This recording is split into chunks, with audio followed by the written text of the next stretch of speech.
everyone. Welcome to Thought Leadership Thursday. My name is Richard Charpentier. I am a certified master baker and a bakery scientist with over 35 years of experience in the bakery industry, as well as a baker influencer. In this segment, Bakerpedia sits down with thought leaders in the baking industry to discuss leadership, bakery trends, and much more. Today, we are joined by Emily Kulaga, Global Marketing Manager at Vantage Food. Hello, Emily. How are you? Hello, good morning. I'm doing very well. How are you? I'm doing great. Thank you very much for joining us for Thought Leadership Thursday. It's a pleasure having you on the meeting. It's a pleasure to be here. I'm excited about our topic today. So I wanted to know, can you tell us a little bit about what you do at your company and the type of products you sell at Vantage? Sure. So I have been in the food industry for a little over 10 years. I am the global marketing manager at Vantage Food. And Vantage Food has been in the food industry, primarily in baking for a number of years, starting back with the Mallet and Amarna Coat companies, all the way as far back as the 1930s. So, we bring generations of brand history and quality to our customers, as well as a number of solutions for bakers, such as oil and water-based release agents, emulsifiers, icing stabilizers, all kinds of things that really help bakers consistently produce quality products day in and day out, and really help make their lives a lot easier. No, thank you. Yeah, and as a baker, I'm very familiar, and I'm sure a lot of people listening are familiar with Vantage and Vantage Foods products in their bakeries. Thank you for the explanation. And I know today we wanted to talk about sort of consumers and trends with you. And I was reading an article recently that was saying by 2035, the largest global population, meaning in the world, will be the Gen Z. Can you explain what the Gen Z is and sort of the food trends around the Gen Z you've noticed? Sure. So I know in the food industry, we've spent many years talking about millennials. So if you haven't paid attention to Gen Z before, this is definitely the time to start, because the oldest members of this generation are in their early to mid 20s. So they are here. They were born between 1997 and 2012. That varies depending on the source that you're looking at. It may vary by a couple of years, but generally speaking, late 90s through the early 2010s. Currently, they make up about 20% of the U.S. population. This is the most ethnically diverse generation that we've seen so far. And the really key thing about them is that they're tech natives. So they don't know a world without the internet and cell phones. They're very much entrenched in the digital space. This is like second nature for them. I remember I have a nephew that by the time he was 2, he was using an iPad, which just kind of blew my mind a little bit. I come from the millennial generation and the older millennial generation that really didn't grow up with technology. We sort of saw technology coming to life right before our eyes. So Gen Z is a little bit different from millennials in that sense, in that this is they were born immersed into this world. And because of their age, they will be coming into their spending power by about 2026. So, the eldest of this generation are just starting out in the workforce. And there's a lot of Gen Z behind them that will very shortly be in the workforce and have that discretionary money to spend. So this is a big group and definitely one you want to pay attention to. Good explanation. And for those who didn't know about the Gen Z, and I have children, so I sort of understand, the changes in behavior. So, what do you think? We're talking about the Gen Z, but what do you think the Gen Z food preferences and food habits will be different, let's say, than previous, the Gen X, all the different other generation, the baby boomers today? Yeah, there's a couple of things. So I'll kind of dig into each of these, but kind of the four key things that Gen Z is looking for. Number one is flavor. Number two is value, and I'll kind of explain how they may think about that when they're making food choices. Nutrition and satiety is very important to them, and then connection as well.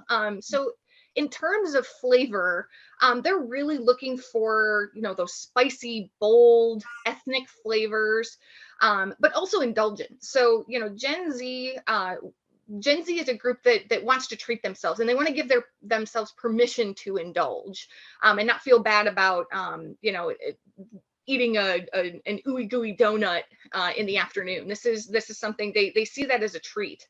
But they really like those spicy, bold flavors, and sometimes the spicier the better. So anytime, this is something that I think we can incorporate into our industry very easily, in different ways. As far as value goes, this is not just about discounts, although, Gen Z does love getting a discount. This is really about getting the most bang for their buck. So it's more about perceived value than actual dollar value. If they feel like they are getting their money's worth out of something, they're very savvy in terms of what they're looking for, and the cost analysis benefit, the cost benefit analysis that they do with their food. So if they feel as though they're getting a good bang for their buck, that's something that's going to appeal to them. So anytime we can play up sort of the value that we bring to this generation, that's going to work really well in our favor. From a nutrition perspective, they're looking for things, and this kind of ties a little bit back into value. They're looking for foods that don't just feed them, but kind of nourish them. So we've seen a huge rise in functional ingredients, particularly over the last couple of years with the pandemic. This sort of came out of the pandemic era, but really looking at functional ingredients. So things like protein and fiber and antioxidants that are some of those immune boosting ingredients, things that really provide that fortification, that are nutrient dense, so that they can stay fuller for longer. By eating, the foods that they eat will keep them fuller for longer. So that's a better value for them, because they can spend the money on a food once that keeps them fuller longer. They don't have to spend as much money later on. And it really gives them that fulfillment and that fortification. And we're seeing this trend across the board. So not just with Gen Z, but with all of the generations are kind of turning in this direction. So, I know we've all seen sort of the definition of healthy shift over the years. When I was younger, it was about, low sodium, low fat, no fat. Then it kind of shifted into low sugar, no sugar. Then for a while, it was about the different diets, the paleos, the ketos, which are still important. But I think moving forward, we're going to see a lot more of this mind-body wellness, where consumers are taking a really good look at what they're putting into their body, and how is that going to affect their mental wellness, their physical wellness. How can they eat foods that are going to keep them fuller longer and lead to a better overall well-being? And Gen Z is definitely leading the charge on this one. So those functional ingredients are going to continue to be really important moving forward. And then the last thing that they're looking for is that connection. They really crave that connection. And because of this, brand trust is really key. So if you want to be able to connect with Gen Z, they need to be able to trust your brand. So they want to know about your company culture. They want to see that you're being authentic in both your messaging and your actions. If you're actions don't match your messaging, they're going to pick up on that right away. So the trust in your brand is really how they're gonna connect with you, and that's going to encourage them to be invested in what you're doing and to spend their money with your brand.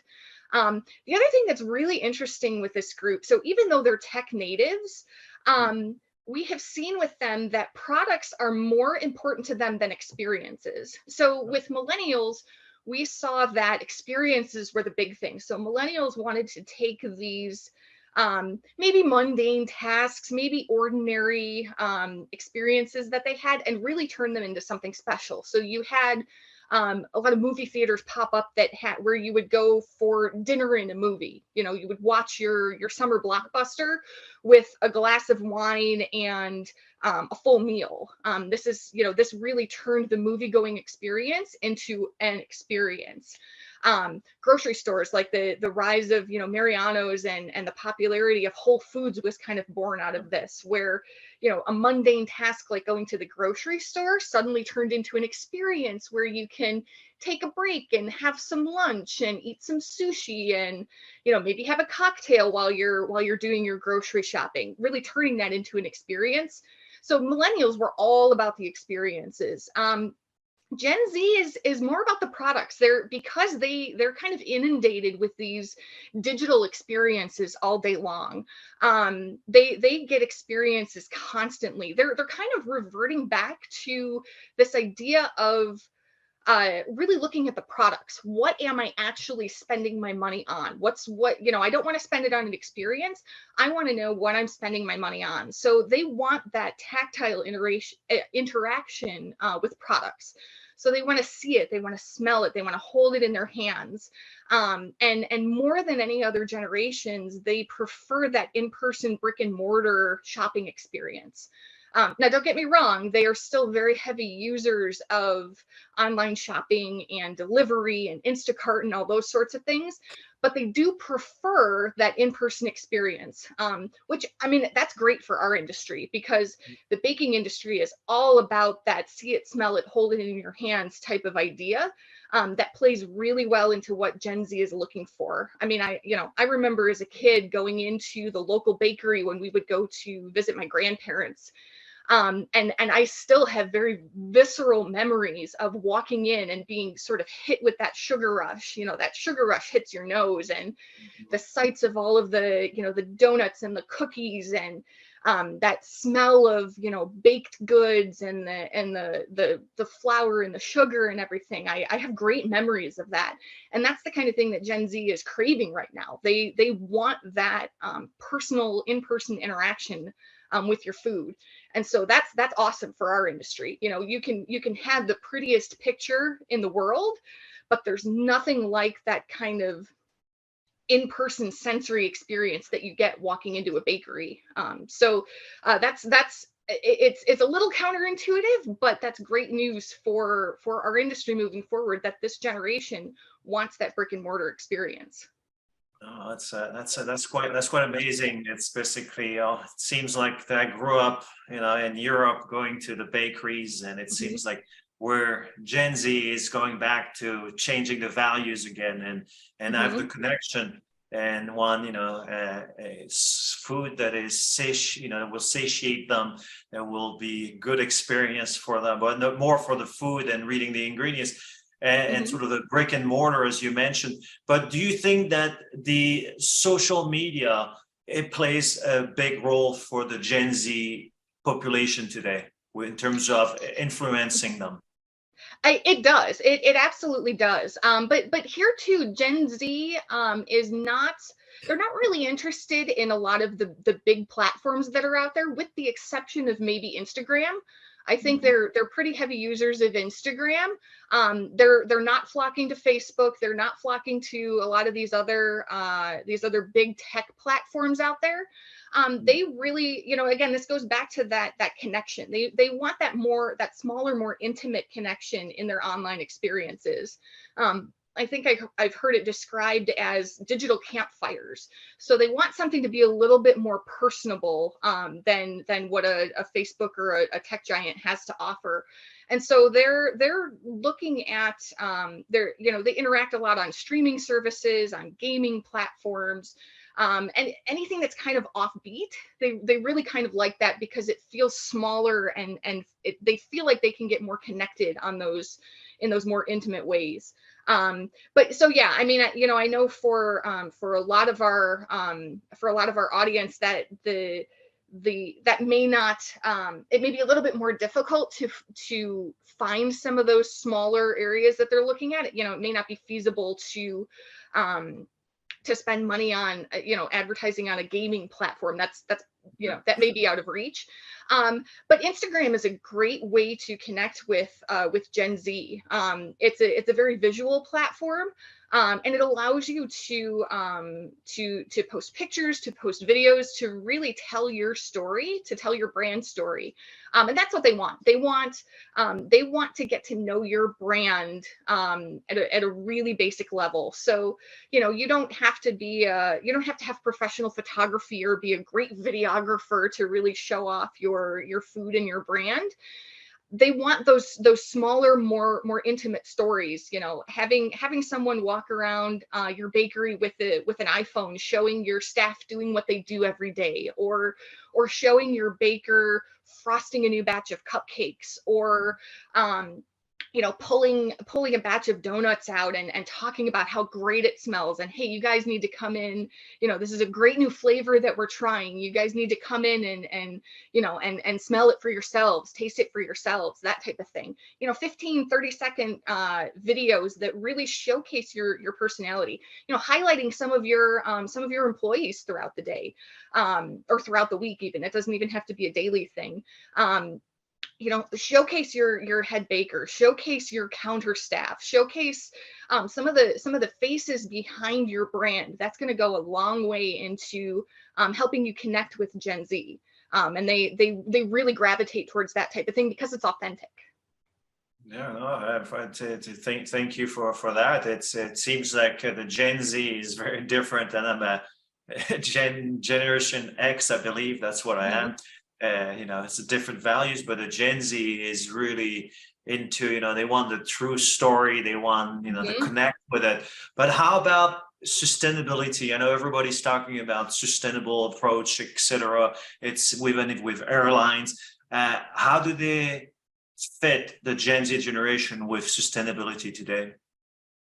Yeah, that's an interesting one. So sustainability seemed like it was on a tear for a long time there.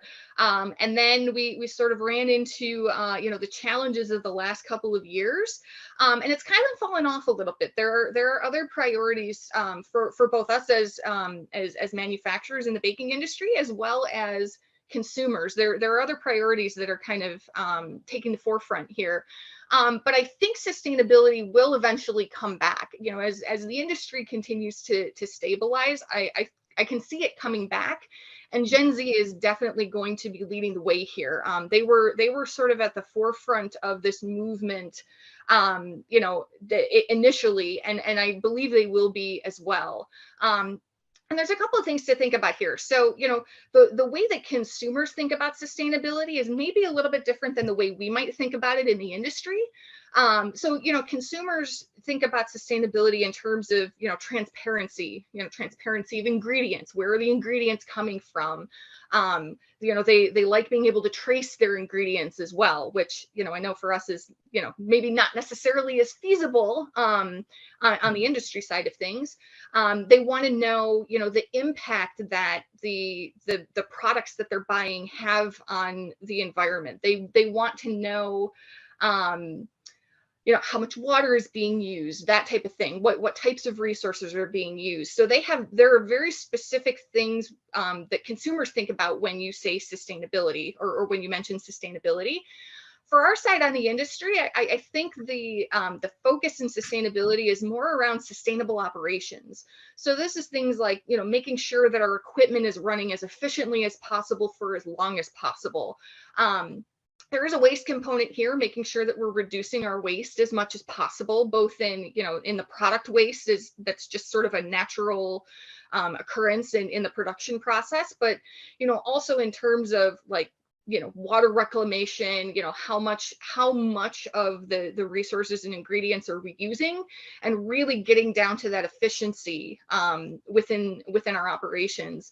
I don't think that's a bad thing, though. I don't think it's a bad thing that there's a discrepancy between the two, because again, for Gen Z, that authenticity is key. So if you can be clear about what sustainability means to you as an organization, and then the kinds of things that you're doing to promote your sustainability, that's gonna go a long way with Gen Z. You're gonna get the credit for that if you can be clear about what it means to you and what you're doing, and communicate that to the consumer. That's going to go a long way. So even though it may not directly match up with what they're looking for from manufacturers, they will appreciate the fact that you're doing something and that you're being authentic. So if you are doing things right now today within your organization that sort of that you feel matches that's your idea of sustainability, you can start communicating that right now. So even though sustainability is not top of mind for everybody,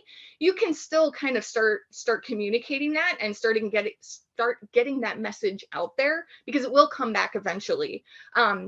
If this isn't something that you have thought of, or if now is still not the right time for you to be thinking about that, that's okay too.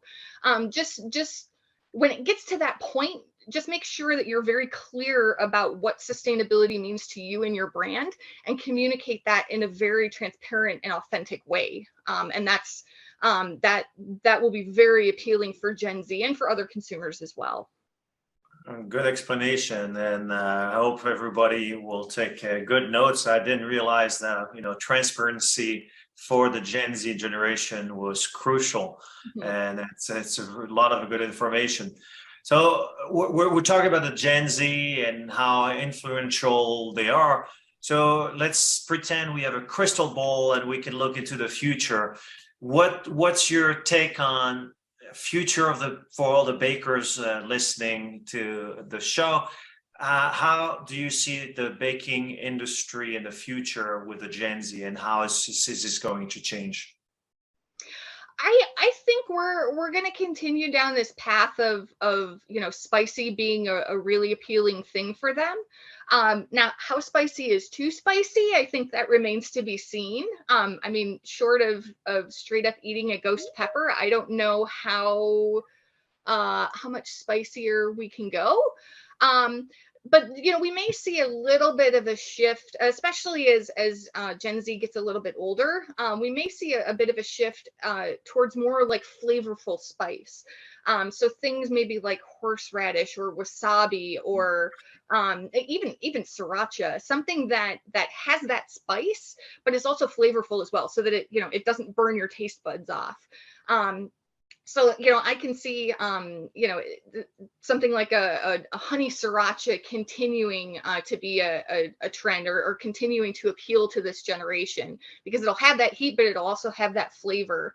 And it's a bold type of flavor as well, and something that I think could be incorporated into some of our baking products. Like, I'm making it up, but maybe a honey sriracha donut is something that might be kind of interesting, and really kind of plays on that idea of mashups too. So taking a familiar format like a donut and combining it with an unexpected flavor or an unexpected ingredient like a honey sriracha, that might be something that's kind of cool, and that will continue through the industry. We'll continue to see things like, seasonal offerings, LTOs. Those seasonal flavors are always popular, and especially combined with LTOs. LTOs are important to Gen Z, or they like LTOs because it has a little bit of a sense of urgency. It's kind of that fear of missing out, where it's this really cool new flavor, or this really cool new offering, but it's only here for a limited time. So you kind of have to get on it, or you're going to miss it. That's very appealing to Gen Z. we're going to continue to see some of these collaborations and influencers. So influencers are definitely important to Gen Z. I'm thinking of things like, McDonald's has done a lot over the last couple of years, collaborating with influencers like Cardi B, and there's a number of other musicians that they've collaborated with, where the influencer will create a meal that's a special LTO at McDonald's, where you can go and get Cardi B's favorite meal, a burger and fries and whatever. That's really popular with Gen Z. That's something that they really like, because it combines two things that they're interested in: their influencers and their food. Now, I know that, in our world, it's maybe not as feasible to pair up with a Cardi B or a whoever, but if you can take that inspiration and kind of play off of that inspiration and play off of those influencers, I think that will continue to be very very rewarding with Gen Z. They will continue to gravitate towards that. Yeah, but those bold and spicy, those seasonal LTOs, those collaborations, and those mashups, those things I can definitely see continuing forward as this generation matures and gets older. Well, hey, honey, sriracha done it. You got me there. I'm ready to try. That's a good one that bakers should try playing around. And that sounds pretty good. So with all of the great information you're giving us, how can bakers today capitalize on, or your recommendation on how bakers can capitalize on the Gen Z trends while still maintaining, their core quality products, and without, having to revamp everything? Yeah, I mean, the key thing here is just being authentic. Make sure to showcase your brand's personality and who you are as a brand. Like I said, those quick little videos, those behind the scenes photos, those photos of your food. The food still has to look good, but it doesn't have to look like it came out of a magazine either. So, whatever your brand's personality is, make sure you showcase that and you highlight that. Stay authentic to your brand. So if honey sriracha or spicy flavors doesn't make sense for your food, there are other ways you can capitalize on this. If your thing is those ooey gooey decadent cookies, then play up the indulgent angle. Make your brand is going to appeal more to the indulgent side of Gen Z. So play that up. You don't have to kind of go off brand to try to chase some of these trends. That authenticity is going to be key. If you can take advantage of the functional ingredients or some of these spices and these flavors, absolutely do that. If it doesn't cost too much disruption in your brand, do it. If you can't, then lean into something that you're already taking advantage of, that you can appeal to Gen Z with, or just lean into your brand personality. Quite honestly, I mean, that's the authentic brands are really key to this generation. That's really what they're looking for, and they'll find a way to fit it into what they want. The other thing is, where you can, highlight your value perception. Those flavors, those functional benefits, the indulgence, the kind of things that Gen Z is looking for. Highlight that value that you bring to them. Hey, if you're gonna spend your hard-earned money on an indulgent treat in the afternoon, we're the ones you want, and this is why. Bringing that value perception to the forefront is going to help get their attention. And then the last thing is just facilitating that connection. And you can do this in a number of ways. If you can, engage with them on some of those alternative platforms and channels. If you can't, use Instagram, use those behind the scenes videos, use those photos to help facilitate that connection and build that trust with Gen Z. And I know a lot of our audience is heavily invested in your local communities. Play that up as well. Really take advantage of that to appeal to Gen Z. And even if it's something as simple as, hey, if our home team wins their next game against X opponent, come on in the next day for a home team inspired treat, or for 15% off your purchase, or whatever makes sense for your brand. Really getting them in the doors is going to be key, because they're craving that in-person connection with your food. And it'll help you can help facilitate that connection, because Gen Z will understand that you're invested in what's important to them. You're invested in the community. You're invested in their school. You're invested in whatever it is. That will really help build that connection with them and build that trust. Well, that's a lot of great advice you've giving us today. I really appreciate it. I've very much enjoyed the whole show and learned so much. And thank you for being part of the show, Emily. Thank you very much. And thank you also for joining us on Thought Leadership Thursday. And bakers, don't forget that if you want to learn more about Vantage, to check out the link below. And also remember that Bakerpedia, for all your technical baking resources, it's free to sign up. And remember to sign up for the Baker Academy today. And happy baking to all of you, and see you next time. Thank you.